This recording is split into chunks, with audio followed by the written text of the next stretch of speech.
दोस्तों, जब अपने ही बगावत पर उतर आए तो फिर हम गिला शिकवा किससे करें, किसके पास जाकर अपना दुखड़ा रोएं। क्योंकि इजराइल की मदद करने वाले जो अंदर ही अंदर आज तक मदद कर रहे थे, अब उनके चेहरे सामने निकल कर आ चुके हैं। यानी कि फ़लस्तीनी जो लोग थे, गाज़ा के अंदर जो लोग थे, बेकसूर जो लोग थे, जो मासूम थे, जिनकी नीयत और जिनका इंतज़ार सिर्फ अरबी देशों से था, लेकिन वही अरबी देश अगर उनके जेनोसाइड में पूरी तरह से इजराइल का साथ देने लगे तो फिर वो लोग किससे जाकर शिकवा करेंगे, किसको अपना दुखड़ा सुनाएंगे और किसके सामने जाकर वो रोएंगे। कि दरअसल सऊदी अरब ने अंदर ही अंदर इजराइल की बहुत बड़ी मदद की है। आप सभी को पता है, हमने पिछली वीडियो के अंदर ये बताया था कि लाल सागर के अंदर, रेड सी के अंदर किसी भी तरह से यमन के हूती किसी भी जहाज को वहां से गुजरने नहीं दे रहे, किसी भी तरह से वो गाजा को लेकर समझौता करने के लिए तैयार नहीं है। उस रिपोर्ट के अंदर आज मैं ये भी बताऊंगा कि यमन के हूतियों को अंतर्राष्ट्रीय से दबाव बनाया जा रहा है, अंतर्राष्ट्रीय दल ने उन पर दबाव बनाया है कि वो किसी भी तरह से इजराइल के पास जाने वाले किसी भी जहाज पर, किसी भी शिप पर वो हमला नहीं करेंगे। लेकिन इस चीज को पूरी तरह से यमन लगातार अपनी मेहनत से नाकाम करने की कोशिश कर रहा है कि इजराइल तक किसी भी तरह की मदद ना पहुंच सके। लेकिन वहीं पर यूएई और जॉर्डन और सऊदी अरबिया इस मेहनत को पूरी तरह से नाकाम करने में लगे हुए हैं। दरअसल इजराइल को, आप सभी को शायद नहीं पता होगा, 99.5% जितना भी उसका कारोबार है वो जहाजी तरीके से, समुद्री तरीके से है। रिसर्च में ये सामने निकल कर आया है। इसलिए यमन के हूतियों ने सारे जहाजों को इजराइल के उड़ाना शुरू किया है, जिसकी वजह से इजराइल की सारी अर्थव्यवस्था चरमरा गई है। वहां की पूरी तरह से उसकी अर्थव्यवस्था पर बहुत भारी जो है चोट पहुंच रही है। आप लोग देखिए स्क्रीन पर कि बहुत सी ऐसी कंपनियां हैं जिन्होंने इजराइल के लिए और लाल सागर के अंदर जहाज भेजने से साफ तौर पर मना कर दिया है।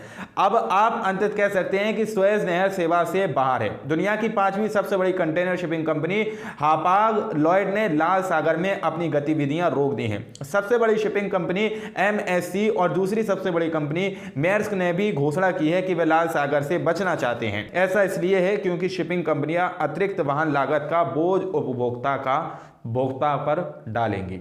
यानी कि अब साफ तौर पर इन कंपनियों ने इजराइल के लिए काम करने की मना कर दी है कि वहां पर हम किसी भी तरह से कोई भी जहाज अब नहीं भेजेंगे। सऊदी अरब की तरफ से जो काम किया गया है और यूएई की और जॉर्डन की तरफ से जो इजराइल के लिए बड़ा काम किया गया है कि उनके जहाज़ों को बाईपास कराने की कोशिश की है, अंदर ही अंदर उनकी मदद करने की कोशिश की है। एक नकाबपोश, आप सभी को पता है, हमास के लीडर जो है उन्होंने साफ तौर पर, अबू उबैदा ने, एक नकाबपोश शख्स ने ऐसे चेहरों को बेनकाब कर दिया जो अभी तक इंसानियत का चेहरा लेकर पूरी दुनिया के अंदर घूमते थे, और उस नकाबपोश ने ऐसे चेहरों को आज बेनकाब कर दिया है कि जो अंदर ही अंदर यहूदियों की मदद कर रहे हैं। साफ तौर पर आप लोग यहाँ पर रिपोर्ट देख सकते हैं, कोई मेरे घर की रिपोर्ट नहीं है, रिपोर्ट में आप लोग देख सकते हैं कि सऊदी अरबिया और यूएई और जॉर्डन ने इजराइल के जहाज़ों को बाईपास कराने में उसकी मदद की है। वहीं पर हमास से अंतर्राष्ट्रीय जो दल हैं वो हमास पर लगातार वहां पर दबाव बनाने की कोशिश कर रहे हैं और उससे साफ तौर पर कह रहे हैं कि इस जहाज़ों को, इन शिपों को आप जो है अपना निशाना मत बनाओ, इनको उड़ाना बंद कर दो, इन पर अपना निशाना साधना बंद कर दो। लेकिन गजा के अंदर जो हो रहा है उसको लेकर यमन किसी भी तरह से उनसे बात करने के लिए तैयार नहीं है। दरअसल आप लोग रिपोर्ट देखिए, लाल सागर में बढ़ते तनाव को कम करने के लिए अंतर्राष्ट्रीय दल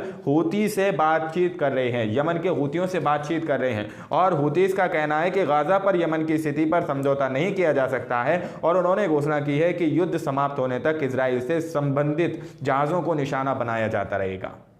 यमन के हूतियों ने साफ तौर पर कह दिया कि गाजा की जो स्थिति है उसको लेकर हम किसी भी तरह से इजराइल के लिए यहां पर समझौता करने के लिए तैयार नहीं है, और जब तक गाजा के अंदर पूरी तरह से युद्ध समाप्त नहीं हो जाता तब तक हम इजराइल से जुड़े जो जितने भी समझौते वाले जहाज हैं जो इजराइल तक पहुंच रहे हैं या इजराइल का कारोबार कर रहे हैं उनको अपना निशाना बनाते रहेंगे।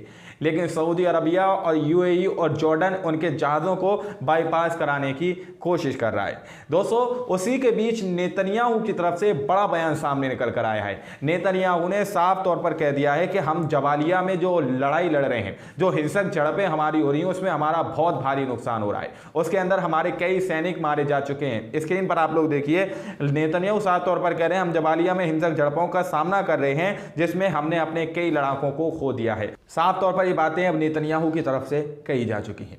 लेकिन वहीं पर अमेरिका जिस तरह से अपनी चिंता व्यक्त कर रहा था, हमने आपको बताया था कि अमेरिका अपनी टीम को साफ साफ तौर पर लाल सागर के अंदर उतार सकता है। अपने जो लड़ाके हैं उसकी जो सेना है वो लाल सागर के अंदर भेज सकता है। वहीं पर अब खबर सामने निकल कर आ चुकी है, संयुक्त राष्ट्र राज्य अमेरिका ने हूतीस के खिलाफ लाल सागर में ऑपरेशन प्रॉस्पेरिटी गार्जियन शुरू कर दिया है। साफ तौर पर उसने ऑपरेशन अब शुरू कर दिया है। जो हूतीस वहाँ पर मौजूद हैं उनके खिलाफ वहाँ पर उसने अपनी बहुत सारी सेना को भेज दिया है। तस्वीरें आप लोग देख सकते हैं।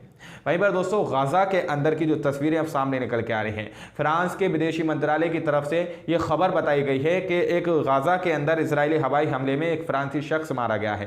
फ्रांस ने अपने राजनयिक हत्या की निंदा की है और उसने साफ तौर पर कहा है कि हम गाजा के अंदर तत्काल युद्ध विराम की बात करते हैं, मांग करते हैं कि जल्द से जल्द उसके अंदर तत्काल जो है साफ तौर पर युद्ध विराम होना चाहिए। दोस्तों जैसा कि मैंने आपको बताया कि जॉर्डन के और यूएई और सऊदी अरबिया ने साफ तौर पर इजराइल के जहाज़ों को बाईपास करने की कोशिश की है। इन्हीं लोगों का इंतज़ार गाज़ा के अंदर बैठे मासूम बच्चे कर रहे थे।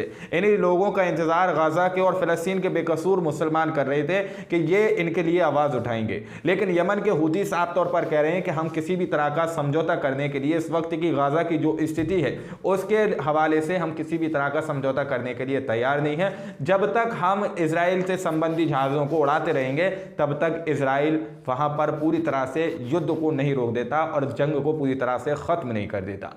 इस तरह की बात यमन के हूतियों की तरफ से कही गई है।